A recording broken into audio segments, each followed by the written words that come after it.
சில சமயம் நமக்கு கோல்ட் ஃபீவர்லாம் வரும்பொழுது என்னதான் டாக்டர்கிட்ட போயிட்டு அந்த ஒரு வாரத்துக்கான அந்த கோர்ஸ் ஆஃப் மெடிசன் நம்ம சாப்பிட்டாலும் எதுவுமே எடுப்படாத மாதிரி நமக்கு இருக்கலாம். பட் பாட்டி வைத்தியத்தில் ஏதோ ஒரு விஷயம் ட்ரை பண்ணால் கூட அது அவ்வளோ ரிலீஃப் கொடுக்கறத நம்மளால் உணர முடியும். சில சமயம் ரொம்ப விருப்பப்பட்டு புது புது ரெஸ்டாரண்ட்ஸ் போய் புது புது டெலிகசிஸ்லாம் ட்ரை பண்ணிட்டு வருவோம்.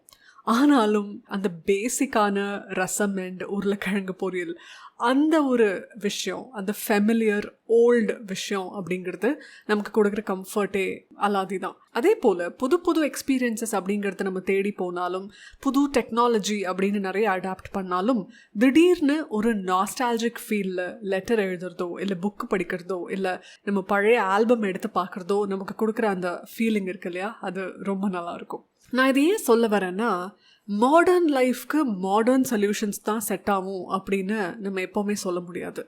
Most of the time modern ப்ராப்ளம்ஸ்க்கு ஏன்ஷியன்ட் சொல்யூஷன்ஸ் ரொம்ப எஃபெக்டிவாக ஒர்க் ஆகும். அப்படி ஒர்க் ஆகக்கூடிய ஒரு விஷயம்தான் ஸ்டாயிக் ஃபிலாசபி. எத்தனையோ வருஷங்களுக்கு முன்னாடி இது சொல்லப்பட்டிருந்தாலும் இன்றைக்கி இருக்கிற வேர்ல்டுக்கு கூட இது எப்படி அப்ளிகபிளாக இருக்குது, இன்றைக்கி நம்ம மாடர்ன் டே ப்ராப்ளம்ஸ்க்கு இது எவ்வளோ நமக்கு உதவியாக இருக்குது அப்படின்னு நினச்சி பார்க்கும்போது வியப்பாக இருக்குது. ஒரு தடவையும் ஸ்டாயிக் புக் எடுத்து படிக்கும் பொழுது இல்லை செனக்காவோட லெட்டர்ஸ் எடுத்து படிக்கும் பொழுது எப்படி அவங்க அன்னைக்கு பேசின விஷயம் இன்னத்துக்கு ரெலவெண்ட்டாக இருக்குது அப்படின்ற ஆச்சரியம் வந்துக்கிட்டே இருக்குது. நம்ம புறநானூறு எடுத்து பார்த்திங்கன்னா கூட எவ்வளவோ விஷயங்கள் இன்றைக்கி மாடர்ன் டேக்கு ரொம்ப ரெலவெண்ட்டாக இருக்கும். நாலடியார் கூட இன்றைக்கி ரொம்ப ரெலவெண்ட்டாக இருக்கும். திருக்குறள் எவர்கிரீனாக ரெலவெண்ட்டாக இருக்கும்.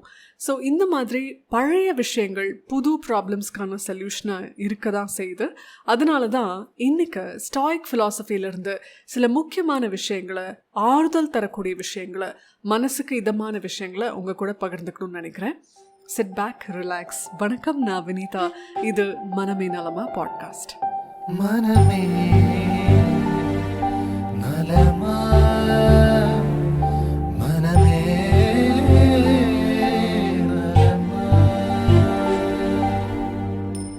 என்னோட லைஃப் இப்படி இருந்தால் நல்லாயிருக்கும், எனக்கு கிடைக்கிற பார்ட்னர் இப்படி இருந்தாங்கன்னா நல்லாயிருக்கும், என்னுடைய வேலை இவ்வளோ சம்பளம் எனக்கு கொடுத்தா நல்லாயிருக்கும், என்னோட பாஸ் ப்ரெஷர் கொடுக்காதவங்களா இருந்தால் நல்லாயிருக்கும், இந்த உலகம் வாழ்வதற்கான அருமையான இடமா இருந்தால் நல்லாயிருக்கும், மக்கள் ரூல்ஸை மதித்து ஒரு பீஸ்ஃபுல்லான வாழ்க்கையை வாழ்ந்தால் நல்லாயிருக்கும், அரசியல்வாதிகள் நேர்மையாக இருந்தால் நல்லாயிருக்கும் அப்படின்னு லைஃப்பில் எல்லா ஆஸ்பெக்ட்லேயும் நமக்கு எதிர்பார்ப்புகள் இருக்குது. இது இப்படி இருந்தால் நல்லா இருக்கும் அப்படின்னு சொல்லி நம்ம மனசுக்குள்ள ஒரு இமேஜ் இருக்க தான் செய்யுது.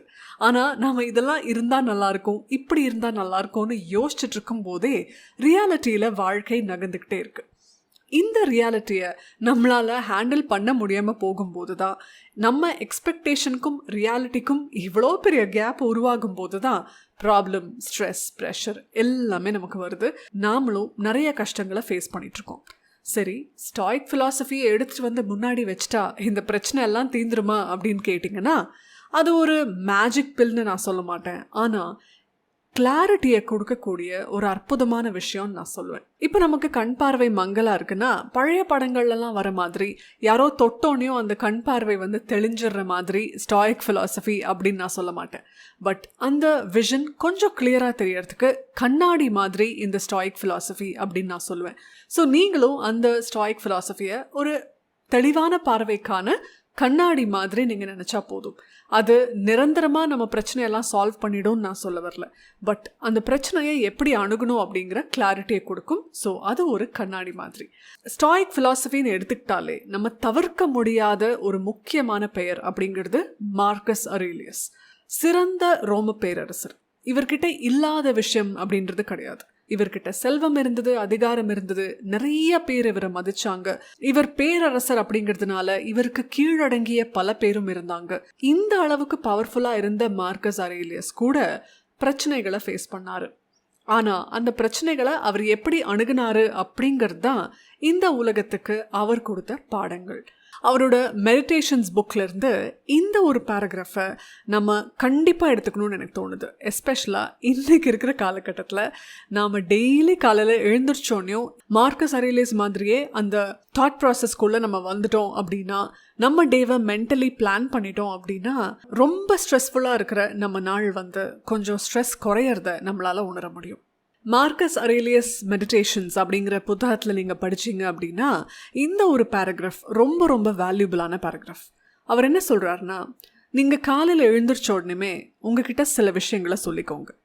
இன்றைக்கு நான் சந்திக்கிற மக்கள் சில பேர் எனக்கு இடையூறாக இருக்க வாய்ப்பு இருக்குது, நன்றி இல்லாதவர்களாக இருக்க வாய்ப்பு இருக்குது, திமிர் பிடித்தவர்களாக இருக்க வாய்ப்பு இருக்குது, நேர்மையற்றவர்களாக இருக்க வாய்ப்பு இருக்குது, பொறாமை பிடித்தவர்களாக இருக்க வாய்ப்பு இருக்குது. அவங்க ஏன் இப்படி இருக்காங்க அப்படின்னா, நன்மையையும் தீமையையும் பிரித்து பார்க்க முடியாதவங்களா அவங்க இருக்கிறதுனால தான்.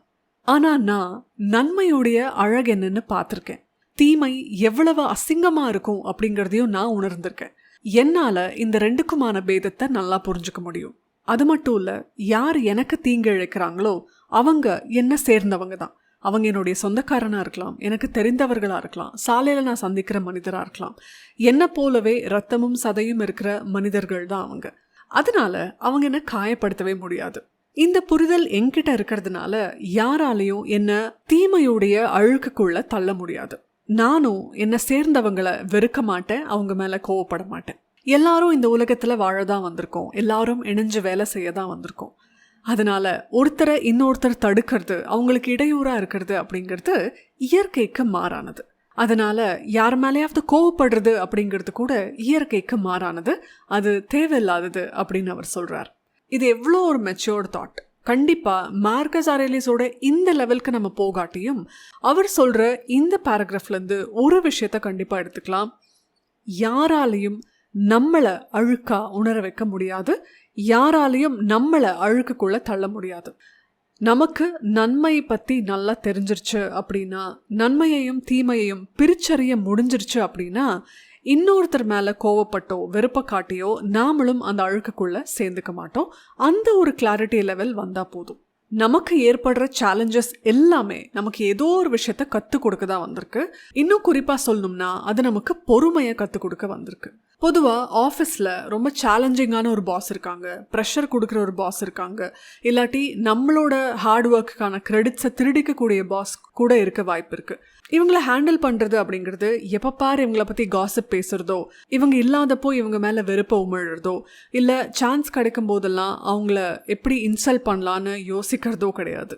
இந்த ஒரு டஃப்பான பாஸை நம்ம ஒரு மாஸ்டர் கிளாஸாக பார்க்கணும். ஒவ்வொரு முறையும் இவங்களை நம்ம அப்ரோச் பண்ணும்போது அவங்க நமக்கு ப்ரெஷர் கொடுக்க வரும்பொழுது இன்றைக்கி என்ன பண்ணுறாங்கன்னு பார்க்கலாம் அப்படின்னு சொல்லி ரொம்ப கேஷுவலாக அவங்கள அப்ரோச் பண்ணால் போதும்.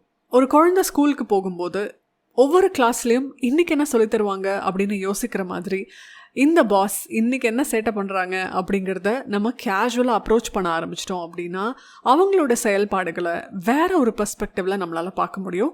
ஸோ அந்த பாஸ் நமக்கு கொடுக்குற சேலஞ்சஸ் நமக்குள்ள நிதானத்தையும் பொறுமையையும் வளர்த்துக்கிறதுக்கான ஒரு நல்ல வாய்ப்பாக அமையும். ஸ்டாயிக் ஃபிலாசபி இன்னும் அழகாக இதை எப்படி சொல்லுது அப்படின்னா, நம்ம போகிற பாதையில் நமக்கு ஒரு தடைக்கல் இருக்குது அப்படின்னா அந்த தடையாக பார்த்து அந்த இடத்துலேருந்து திரும்பி வந்துடாதீங்க.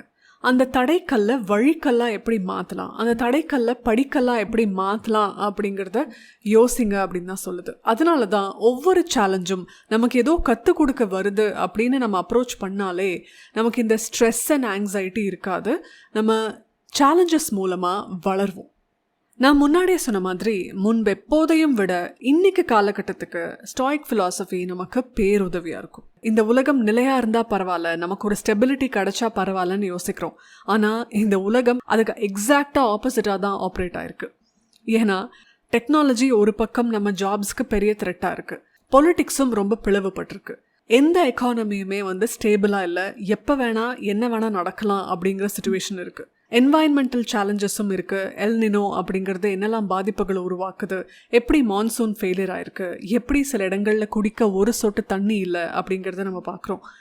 எதெல்லாம் நமக்கு ஆக்சுவலாக ஸ்டெபிலிட்டி அண்ட் பீஸ் கொடுக்கணுமோ அது எதுவுமே நமக்கு ஸ்ட்ரெஸ்ஸை மட்டும்தான் கொடுத்துட்ருக்கு. இந்த சிச்சுவேஷனில் தான் ஸ்டாயிக் ஃபிலாசபி ரொம்ப பெரிய உதவியாக இருக்கும்னு நான் சொல்ல வரேன். காலகட்டங்களுக்கு ஏற்ற மாதிரி நம்மளோட பிரச்சனைகள் மாறுமே தவிர நம்ம மைண்ட் அப்படிங்கிறது அந்த சஃபரிங்கை கோ த்ரூ பண்ணுறது அப்படிங்கிறது இருந்துக்கிட்டே தான் இருக்கும். 90s நம்ம வீட்டிலேருந்து யாராவது வெளியில் போனாங்க அப்படின்னா அவங்க வர லேட் ஆச்சு அப்படின்னா அவங்கள காண்டாக்ட் பண்ணுறதுக்கு நமக்கு வழி இருக்காது. அவங்களுக்கு என்ன ஆச்சோ ஏதாச்சோன்னு பயந்து நம்ம மைண்டில் ஒரு ஸ்ட்ரெஸ் இருக்கும். இன்றைக்கி அவங்க கையில் செல்ஃபோன் இருக்குது அப்படின்னா அவங்க எங்கே இருக்காங்கன்னு நம்மளால் கால் பண்ணி தெரிஞ்சுக்க முடியும். ஸோ 90s இருந்த அந்த ப்ராப்ளம் இப்போ சால்வ் ஆயிருக்கு. ஆனால் அவங்க ஃபோன் ஸ்விட்ச் ஆஃப் ஆகிடுச்சு அப்படின்னாலோ இல்லை அவங்க நெட்வொர்க் இல்லாத ஏரியாவில் இருக்காங்க அப்படின்னாலோ அவங்கள ரீச் பண்ண முடியாமல் போய் அதே டென்ஷனும் பயமும் இப்போ இருக்கிறதுக்கு கூட வாய்ப்பு இருக்குது. ஸோ நம்ம ப்ராப்ளம்ஸோட நேச்சர் மாறினா கூட நம்ம மைண்ட் அப்படிங்கிறது ஒரே விதமான சஃபரிங்கில் தான் எப்போவுமே இருந்துகிட்டு இருக்கு. பயம் உருவாகும், ஒரு நிலையில்லா தன்மை உருவாகும், நாளைக்கு என்ன நடக்குமோ அப்படின்ற ஒரு பதற்றம் உருவாகும். சில சமயம் நம்ம சோகமாக இருப்போம், சில சமயம் நம்ம அழுவோம், சில சமயம் ரொம்ப காயப்படுவோம்.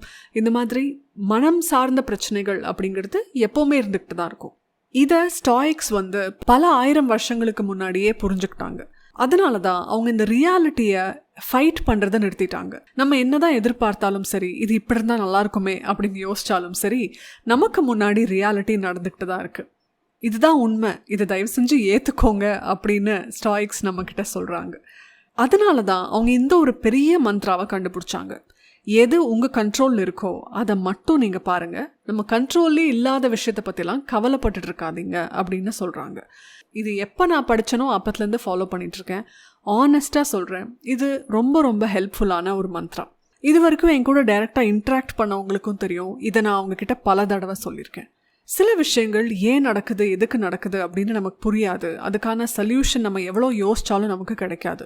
பட் அது நடந்துருச்சு அப்படிங்கிற ரியாலிட்டியை நம்ம அக்செப்ட் பண்ணிட்டோம் அப்படின்னா, இது நம்ம கண்ட்ரோலில் இல்லை அப்படிங்கிற கிளாரிட்டிக்கு நம்ம வந்துட்டோம் அப்படின்னா, எது நம்ம கண்ட்ரோலில் இருக்கோ அதை நோக்கி நம்ம ஃபோக்கஸ் பண்ண ஆரம்பிக்கலாம். இந்த உதாரணத்தை நான் இதுக்கு முன்னாடியே பல தடவை சொல்லியிருக்கேன்னு நினைக்கிறேன். இன்றைக்கி நான் வெளியில் போகும்பொழுது நான் நனையவே கூடாது, அதனால் மழை வரவே கூடாது அப்படின்னு நம்ம எதிர்பார்க்க முடியாது. ஏன்னா அது நம்ம கண்ட்ரோல்லே இல்லாத விஷயம். பட் மழை வந்தாலும் நான் கொடை எடுத்துகிட்டு போனேன்னா நான் நனையாமல் இருக்கலாம். அது நம்ம கண்ட்ரோலில் இருக்கிற விஷயம். நம்ம லைஃப்பை இந்த மாதிரி அப்ரோச் பண்ணாலே போதும். எது நம்ம கண்ட்ரோலில் இருக்கோ அதை ஃபோக்கஸ் பண்ணி அதை ஆல்டர் பண்ணாலே போதும். லைஃப்பில் நம்ம யாராக இருந்தாலும் சரி, எவ்வளோ பெரிய செலிப்ரிட்டியாக இருந்தாலும் சரி, எவ்வளோ பெரிய பவர்ஃபுல் பர்சனாக இருந்தாலும் சரி, இல்லை சாதாரண ஒரு நபராக இருந்தாலும் சரி, நமக்கு என்ன நடக்குமோ அது நடந்துக்கிட்டே தான் இருக்கும். நாம் அதுக்கு எப்படி ரெஸ்பாண்ட் பண்ணுறோம் அப்படிங்கிறது தான் நம்ம வாழ்க்கையை தீர்மானிக்கும். அண்ட் அந்த ரெஸ்பாண்ட் பண்ணுற பவர் அப்படிங்கிறத யாராலும் நம்மக்கிட்டேருந்து எடுக்க முடியாது. மார்க்கஸ் அரேலியஸ் சொல்கிற ஒரு முக்கியமான விஷயத்தோட இந்த எபிசோடை நான் முடிக்கணும்னு நினைக்கிறேன். நம்ம வாழ்க்கையுடைய சந்தோஷம் அப்படிங்கிறது நம்மளுடைய எண்ணங்களுடைய தரத்தை பொறுத்து தான் இருக்குது அப்படின்னு மார்க்கஸ் அரேலியஸ் சொல்கிறார். அதனால தான் சில பேர் என்ன கிடைச்சாலும் சந்தோஷப்பட மாட்டாங்க. ஆனால் சில பேருக்கு பாருங்கள், எதுவுமே இல்லைனாலும் ரொம்ப சந்தோஷமாக குழந்தை மாதிரி சிரித்து இந்த வாழ்க்கையை ரசிச்சுட்ருப்பாங்க. எது நம்மளுடைய எண்ணமாக இருக்கணும் அப்படின்னு தேர்ந்தெடுக்கிற பவர் நம்மக்கிட்ட இருக்குது.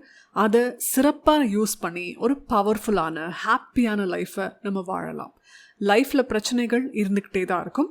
அதை எப்படி அணுகிறோம் அப்படிங்கிறது தான் முக்கியம். இப்படி ஒரு ஆயுதம் நம்மக்கிட்ட இருக்குது அப்படின்னு ஸ்டாயிக் ஃபிலாசபி நமக்கு ஞாபகப்படுத்தியிருக்கு. Let's get more powerful and stay happy. அடுத்த மனமே நலமா எபிசோடில் உங்களை சந்திக்கிறேன். நன்றி.